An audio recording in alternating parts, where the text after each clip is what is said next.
பொன்முடிக்கு பதவி பிரமாணம் செய்ய மறுத்த ஆளுநர் விவகாரத்தில் நேற்று உச்சநீதிமன்றம் நிறைய காட்டமான கேள்விகளை முன்வைத்திருக்காங்க.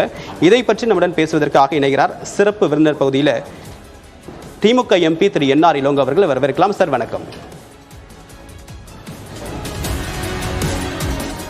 வணக்கம்.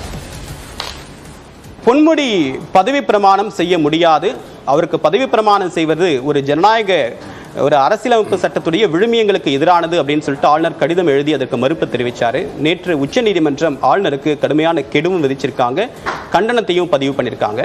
உச்சநீதிமன்றம் என்ன சொல்லிச்சு அவங்களுடைய தீர்ப்பில்? ஏன் ஆளுநர் மறுப்பு தெரிவித்தார்? அதை ஏற்றுக்கொண்டுச்சா இல்லையா உச்சநீதிமன்றம்?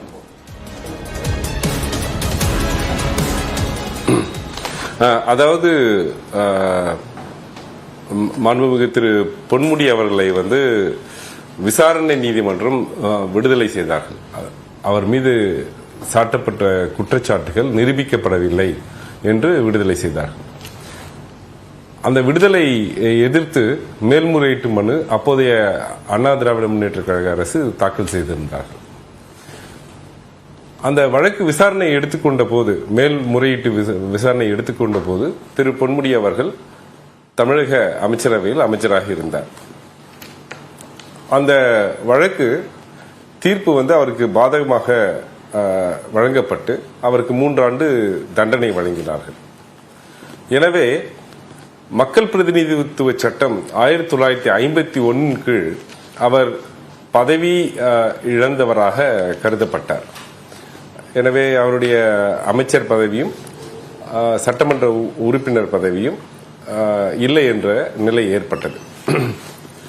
அதை அந்த உயர்நீதிமன்றத்தினுடைய தீர்ப்பை எதிர்த்து உச்ச நீதிமன்றத்தில் நாங்கள் மேல்முறையீட்டு மனுவை செய்திருந்தோம். அந்த வழக்கை விசாரித்த 2 நீதிபதிகள், உச்ச நீதிமன்ற 2 நீதிபதிகள், சென்னை உயர்நீதிமன்றம் இந்த வழக்கில் மற்றொரு கோணம் இருக்கிறது என்பதை கவனிக்க தவறிவிட்டது. கீழமை நீதிமன்றம் கொடுத்த விடுதலை அளித்த அந்த தீர்ப்பு ஒரு ஏற்றுக்கொள்ளக்கூடிய ஒரு பார்வையை சார்ந்த ஜட்மெண்டாக இருப்பதை சென்னை உயர்நீதிமன்றம் கருத்தில் கொள்ள தவறிவிட்டது. இதை நாங்கள் சென்னை உயர்நீதிமன்றத்தினுடைய தீர்ப்பை பார்த்த பிறகு எங்களுக்கு பிரைமா ஃபேஸே இந்த ஒப்பீனியன் இருக்கிறது என்று சொல்லி மக்கள் பிரதிநிதித்துவ சட்டத்தின் பிரிவு 8(3) கீழ் திரு பொன்முடி அவர்கள் இப்போது தகுதி இழப்பு பெற்றிருக்கிறார்.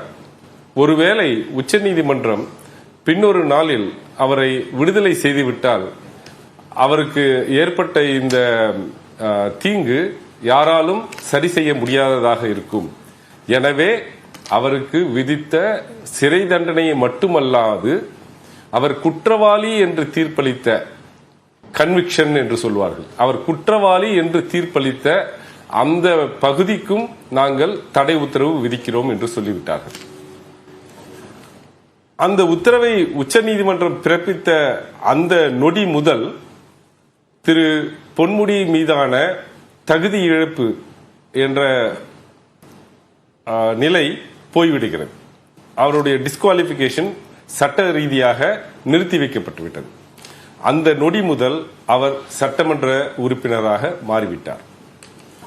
ஒரு அமைச்சராவதற்கு இருக்கக்கூடிய ஒரே தகுதி அவர் சட்டமன்ற உறுப்பினராக இருக்க வேண்டும், அல்லது அமைச்சரான 6 மாதத்திற்குள் சட்டமன்ற உறுப்பினராக தேர்ந்தெடுக்கப்படலாம். அவர் சட்டமன்ற உறுப்பினர் என்ற தகுதியை வந்தவுடன் மாண்புமிகு முதலமைச்சர் அவர்கள் அவரை மீண்டும் அமைச்சரவையில் சேர்த்துக்கொள்ள கவர்னர் அவர்களுக்கு கடிதம் எழுதினார்.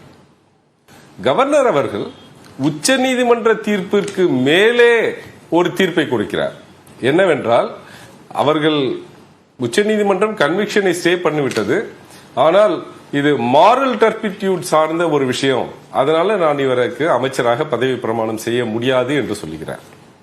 இது அரசியலமைப்பு சட்டத்தினுடைய அனைத்து அங்கங்களுக்கும் புறம்பானதாகும். ஒன்று, முதல்வர் பரிந்துரைக்கக்கூடிய ஒருவர் தகுதியின்மை இல்லாமல் இருந்தால் அல்லது தகுதி பெற்றவராக இருந்தால் அதன் மீது ஒரு தீர்ப்பை கொடுப்பதற்கு கவர்னருக்கு எந்த அதிகாரமும் இல்லை. ஒன்று. இரண்டாவது, இந்த நாட்டிலேயே அரசியலமைப்பு சட்டத்தின் கீழ் உச்சநீதிமன்றம் கொடுக்கக்கூடிய தீர்ப்புகளை அதற்கு மேலாக அல்லது அதை மீறிய வண்ணம் யாரும் உத்தரவை பிறப்பிக்க அதிகாரம் இல்லை. சரி, ஆளுநருக்கு அதிகாரம் இல்லை அப்படின்னு சொல்றீங்க. இப்ப ஆளுநருக்கு என்னென்ன வாய்ப்புகள் எல்லாம் இருக்கு? உச்சநீதிமன்றம் கெடு விதித்திருந்த நிலையில ஒரு நாள் தான் கெடு விதிச்சிருந்தாங்க. இப்போ வரைக்கும் ஆளுநர் தரப்புல ஏதாவது அப்டேட் இருக்கா?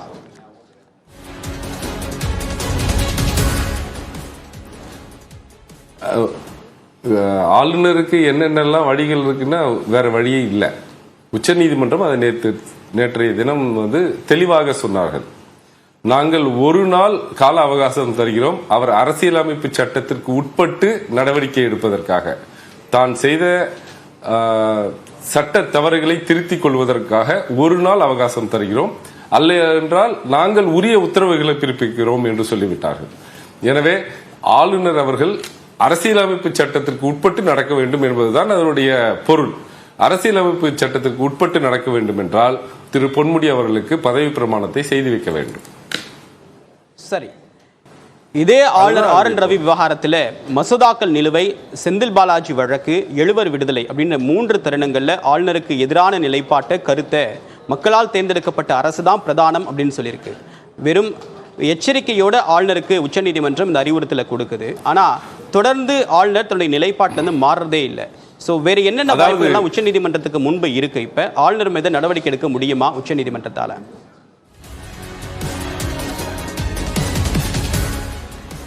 இது போன்ற ஒரு சூழ்நிலை இதுவரை உச்சநீதிமன்றத்தில் எழும்பியதில்லை. ஒரு ஆளுநர் மீது நடவடிக்கை எடுக்கக்கூடிய அளவிற்கு எந்த ஆளுநரும் நடந்து கொள்ளவில்லை. பாரதிய ஜனதா கட்சி ஆட்சிக்கு வந்த பிறகு, குறிப்பாக 2019 ஆளுநருடைய செயல்பாடு எல்லா மாநிலங்களிலும் மிகுந்த கவலை அளிப்பதாகவும், சட்ட விதிமுறைகளை மீறியதாகவும், குறிப்பாக அரசியல் சட்டத்தையே மீறுவதாகவும் துச்சமாக மதிக்கும் ஒரு மனப்பாங்கு இருக்கிறது. நீங்க குறிப்பிட்ட மாதிரி மசோதாக்களை நிலுவையில் வைப்பதோ இல்ல எழுவர் விடுதலை நிலுவையில் வைப்பதோ மட்டும் அல்ல, அரசியல் சட்டத்தை மீறி தனக்கு அளிக்கப்பட்ட அதிகாரங்களை மீறி பல்கலைக்கழகங்களுடைய செயல்பாடுகளிலே தலையிடுவது, தனியாக IAS IPS ஆபீசர்ஸ் கூட்டம் போட்டு நீங்க ஒன்றிய அரசு சொல்லுவதைத்தான் கேட்க வேண்டும் என்று சொல்லுவது, கல்விக்கூடங்களில் சென்று ஒரு தத்துவத்தை மேலே பிடித்து பேசுவது, இது அனைத்துமே ஆளுநருடைய அதிகாரங்களை மீறிய, வரம்பை மீறிய செயல்களாக தான் பார்க்க வேண்டியிருக்கிறது. நேற்று அரசியல் சாசனத்தை உருவாக்கும் போது ஆளுநரும் நீங்க பேசி முடிச்சிருங்க. ஆளுநரும் மக்களால் தேர்ந்தெடுக்கப்பட வேண்டுமா?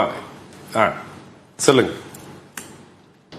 ஆளுநரும் மக்களால் தேர்ந்தெடுக்கப்பட வேண்டுமா என்ற ஒரு விவாதம் வந்தபோது டாக்டர் அம்பேத்கருடைய கருத்துக்களை நாம் உற்று நோக்க வேண்டியிருக்கிறது. ஒரு மாநிலத்தில் முதல்வர் மட்டும்தான் மக்களால் தேர்ந்தெடுக்கப்பட்ட பிரதிநிதியாக இருக்க வேண்டும். கவர்னர் என்பவர் மக்களால் தேர்ந்தெடுக்கப்படக்கூடாது, அவர் முதல்வரை விட அதிக அதிகாரம் பெற்றவராக இருக்கக்கூடாது என்பதனால்தான் கவர்னர் என்ற பதவிக்கு தேர்தல் மூலமாக தேர்ந்தெடுக்க கூடாது என்ற ஒரு வரையறையை அரசியலமைப்பு சட்டம் கொடுத்திருக்கு. சரி, அது உச்சநீதிமன்றம் நிறைய இடங்களில் உறுதி செஞ்சிருக்கு. மக்கள் பிரதிநிதிகளுக்கு, மக்களால் தேர்ந்தெடுக்கப்படுவதற்கு அதிகாரம் அப்படின்றத அவங்க என்ஷோர் பண்ணிருக்காங்க, நிறைய தீர்ப்புகளை உறுதி செஞ்சிருக்காங்க. இப்ப முக்கியமான கேள்வி என்ன அப்படின்னா, வேட்பாளர்களை திமுக அறிவிச்சிருக்கு. நேற்று திமுகவுடைய பொதுச்செயலர் துரைமுருகன் ஒரு மிக முக்கியமான கருத்தை சொல்றாரு. வேட்பாளர்களை குறிவைத்து கைது செய்யக்கூடிய நடவடிக்கை ஒரு அச்சம் இருக்கு. அமலாக்கத்துறையோ அல்லது போதைப்பொருள் தடுப்பு பிரிவோ வெவ்வேறு மத்திய அமைப்புகளை பயன்படுத்தி வேட்பாளர்களை கைது செய்வதற்கான நடவடிக்கையை மத்திய அரசு தொடங்கும், அந்த அச்சம் இருக்கு அப்படின்னு சொல்றாரு. இந்த அச்சம் ஏற்புடையதா? அந்த அளவுக்கு நிலைமை இருக்கா? அந்த அச்சம் பொய் வழக்குகளின் மீது கைது செய்யக்கூடிய நிலைமை இருக்கிறது. அது மாண்புமிகு பொதுச் செயலாளர் அவர்கள் காரணங்கள் இல்லாமல் சொல்லவில்லை. அதற்கு சிறந்த உதாரணம் நேற்று டெல்லியில் இருக்கக்கூடிய முதலமைச்சர் மரியாதைக்குரிய திரு அரவிந்த் கெஜ்ரிவாலை நேற்று இரவு கைது செய்திருப்பது அதை உறுதிப்படுத்துகிறது. பாரதிய ஜனதா கட்சி தன்னால் மக்கள் செல்வாக்கினால் வெற்றி பெற முடியாது என்பதை உணர்ந்து கொண்டு எப்படியாவது எதிர்க்கட்சிகளை நசுக்கி அதற்கு மூலமாக வெற்றியை பெற்றுவிடலாமா என்று துடிப்பதை இது காட்டுகிறது. இப்ப இருக்கக்கூடிய சூழ்நிலையில பாஜகவுடைய முக்கிய வேட்பாளர் களமிறக்கப்பட்டிருக்காங்க. 4 முனை போட்டி. தமிழ்நாட்டு அரசியல்ல சம களம் இருக்கா? எல்லாருக்குமே சம வாய்ப்பு அப்படின்னு கொடுக்கப்பட்டிருக்கா? அதை தேர்தல் ஆணையம் என்ஷூர் பண்ணியிருக்கா?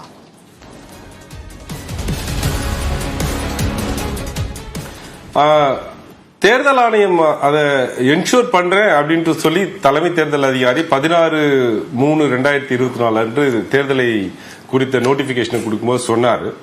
ஆனால் அது அப்படி நடக்கிறதா என்பதில் மிகுந்த ஐயப்பாடு உள்ளது.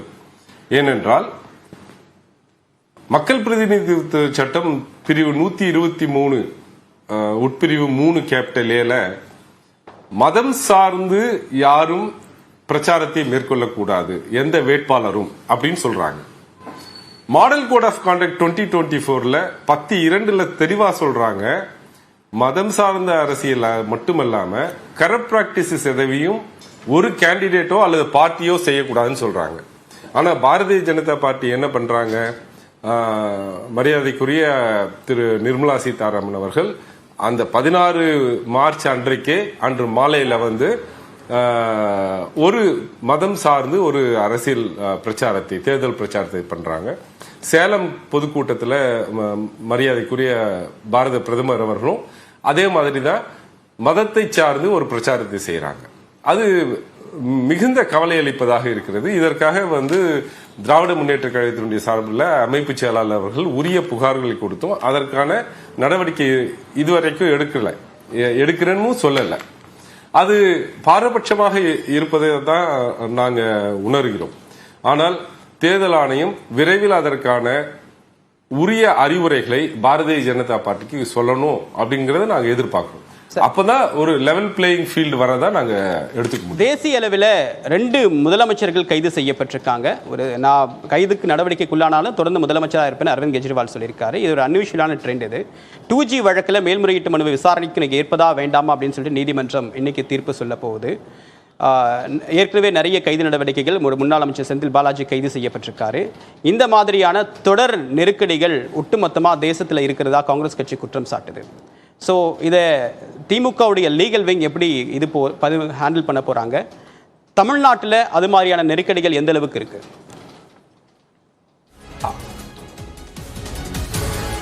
அதாவது தமிழ்நாட்டிலையும் அந்த நெருக்கடிகள் உள்ளாக்குறாங்க.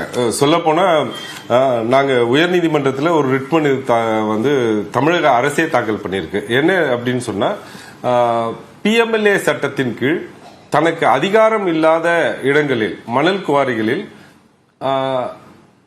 ஷெட்யூல்டு அஃபென்ஸை கூட அவங்க விசாரிக்க கூடாது, விசாரிக்க முடியாது, விசாரிப்பதற்கான அதிகாரம் இல்லை.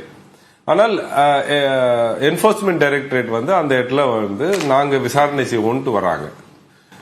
அதே போலத்தான் இன்கம் டாக்ஸ் ரைடு அப்படிங்கிற பேர்லையும், ED ரைடு அப்படிங்கிற பேர்லையும் எப்படி தனக்கு எதிர்நிலையில் உள்ள கட்சிகளை நசுக்குவது என்பதைத்தான் பாரதிய ஜனதா கட்சி பார்த்து கொண்டிருக்கிறது. அதற்கான institutions, CBI, ED, income tax போன்ற இன்ஸ்டிடியூஷன்ஸை வந்து தவறாக துஷ்பிரயோகம் பண்ணிக்கிட்டே வராங்க. ஆனால் இது போன்ற நிகழ்வுகளில் இந்திய மக்கள், குறிப்பாக தமிழக மக்கள் மிகவும் தெளிவாக இருந்திருக்கிறார்கள். இப்ப இருக்கக்கூடிய போன்ற கள நிலவரம் தொடர்பாகவும் உங்களுடைய அரசியல் நிலைப்பாடு தொடர்பாக நிறைய கருத்துக்களை எங்களோட பகிர்ந்துகிட்டீங்க. உங்களுடைய வருகைக்கும் கருத்து பெயருக்கும் மிக்க நன்றி திரு NR இளங்கோ. நன்றி, வணக்கம்.